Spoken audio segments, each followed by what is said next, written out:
So in this video I'm going to show you how you can create the block stitch. Now, the block stitch is made in two colours.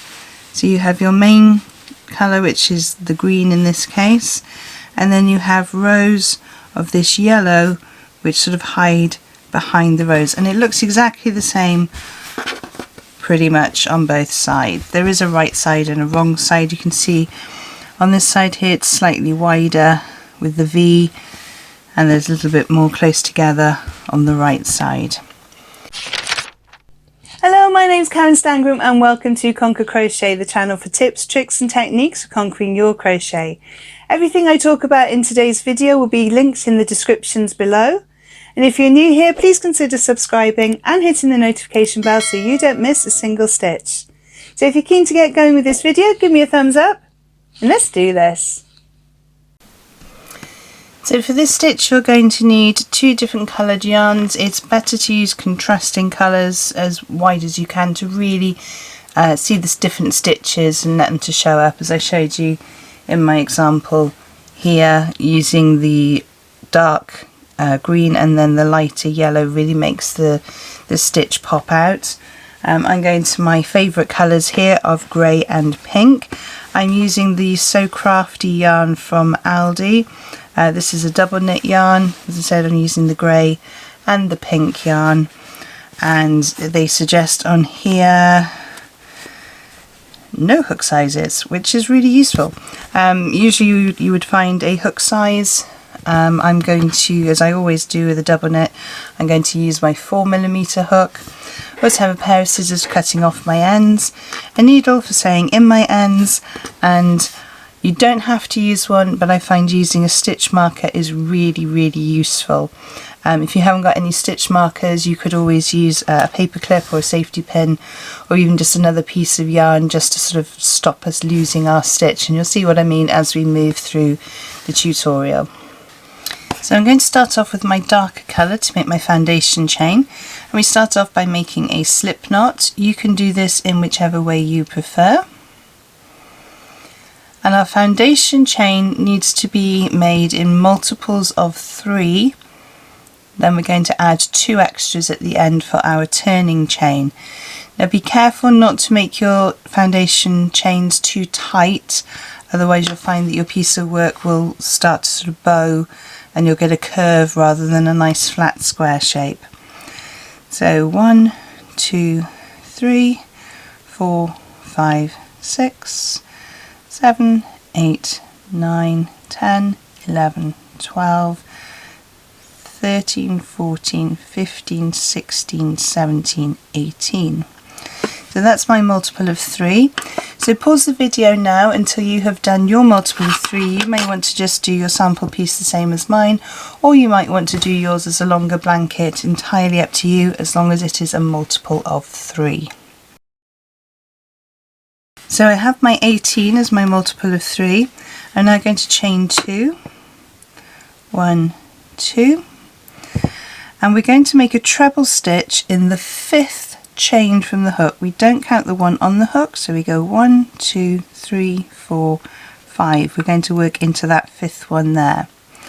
So to do this we're going to do a treble, and we're going to yarn over, insert our hook into that 5th treble, yarn over and pull through that chain.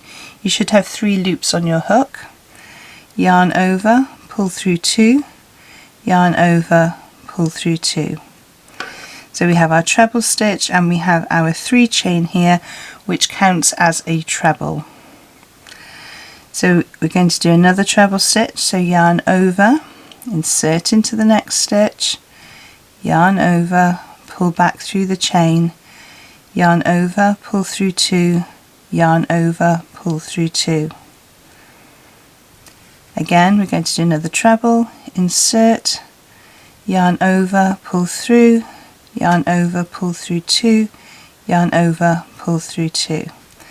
So this row is our foundation row. So we had our foundation chain, we now have a foundation row here, and what we're going to do is to treble all the way to the end. So continue making trebles into each of the chains of our foundation row and I will meet you back at the end. So pause the video now. So I'm just coming up to my last treble,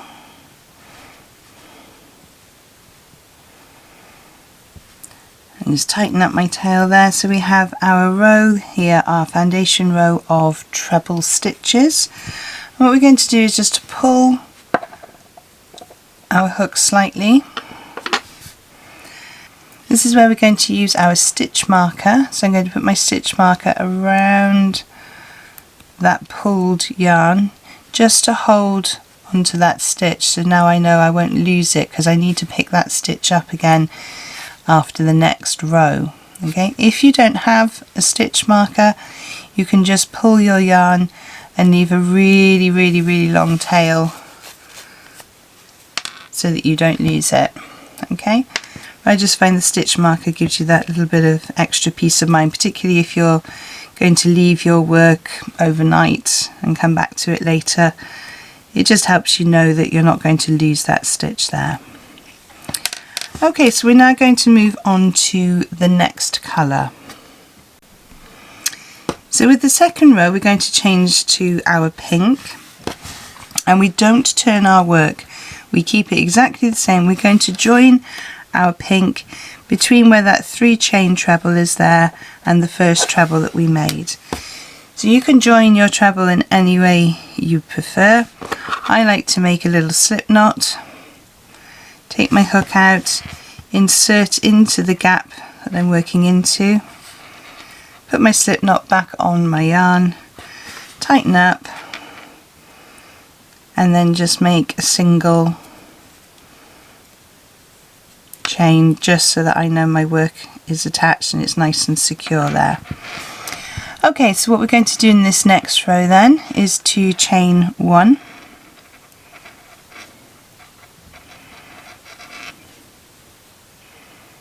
and we're going to double crochet in the same space.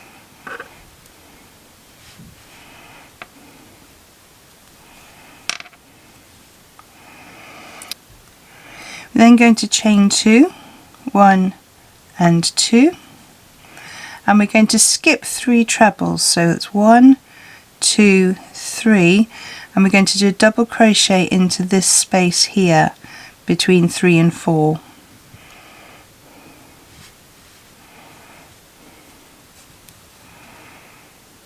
Then we're going to chain 2, 1, 2, and we're going to skip 3 trebles, 1, 2, 3, and we're going to double crochet between the 3 and the 4, and we go into the gap for our double crochet.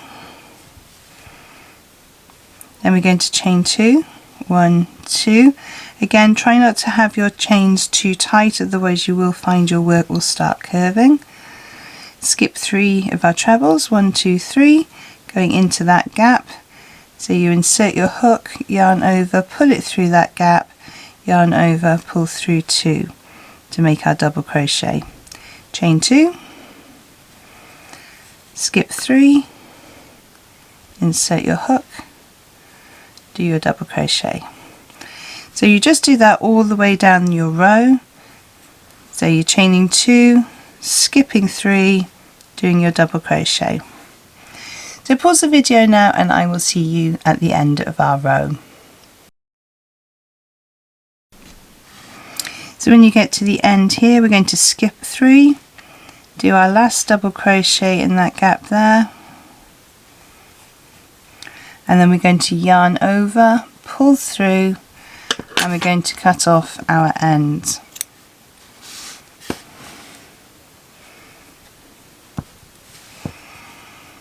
So that's the second row completed. What we're going to do now is pick up our end that we finished off and we put our stitch marker in, and we're going to insert our hook, and we're going to chain 3, 1, 2, 3. That 3 counts as a treble. So we're going to skip the first double crochet that we made, and we're working into the gaps between the double crochet. So we've chained 3, we've turned our work, and we're going to make 3 trebles in that 2 chain space that we created with the pink. So yarn over, insert, yarn over, pull through, yarn over through 2, yarn over through 2, and that's 1, that's 2, and that's 3. We skip this double crochet here, and you can see we're working on the wrong side now because these V's are quite wide compared to the V's you get on the right side.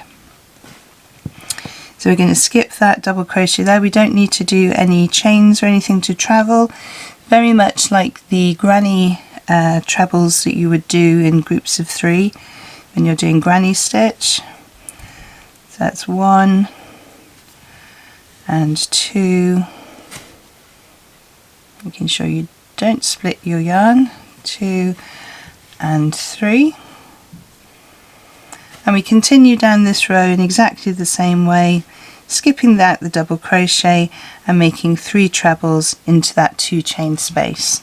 So continue down your pattern, pause the video, and I will see you at the end.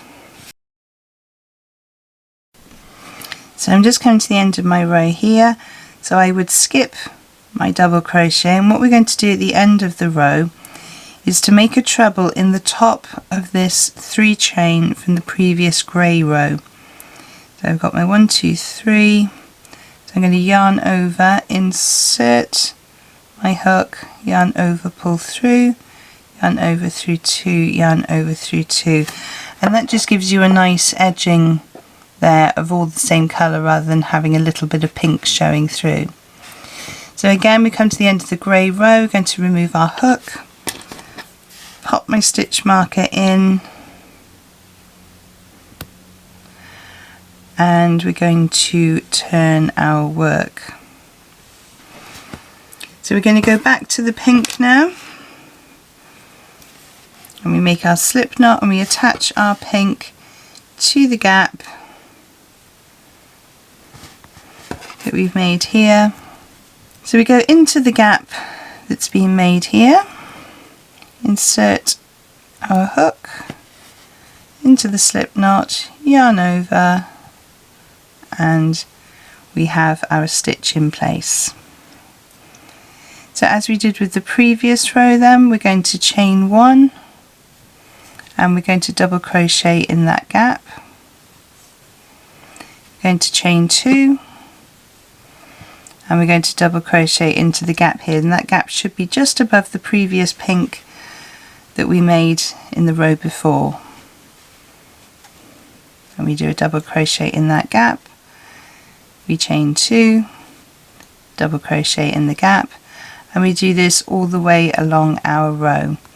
So all the rows are exactly the same from now on. So we do our pink row, we fasten off, we then pick up our stitch, do our 3 chain, turn the work, and crochet back along with our trebles in groups of 3, remembering not to do any travelling chains in between. We just do 3 trebles, skip the double crochet, 3 trebles. So I'm just going to do a few more rows now just to show you how the piece will work out. One of the things you need to remember is your pink row always happens on the right side, so start off from this edge here and it will always go across the right side. Otherwise you will get a combination of wide V's and small V's alternating going up your row, and that won't look quite as neat. It's nothing wrong with it, but it just won't look quite as neat. So I've just done a few more rows to show you how the pattern looks. So if you wanted to, if you're doing a sample piece now, you could just square this off and that would make quite a nice little coaster. You could make them slightly longer and you can then rectangle and square them off and to make nice placemats, or you might want to use it as a blanket, and obviously you'd have a much longer foundation row for doing your blanket. But that's how to do the block stitch. I really hope you found today's tutorial useful. If there are any information that you need to find out about this video, have a look in the descriptions below where I post all the links to any freebies and other videos I think you might find useful. Don't forget, if you have enjoyed this video, to give me a thumbs up below. Don't forget also to subscribe and hit the notification bell if you've enjoyed it and you'd like to see more of my tutorial videos. There are 2 other videos on screen to help you on your crochet journey, and I will see you over there. Thank you so much for joining me on this one, and happy hooking!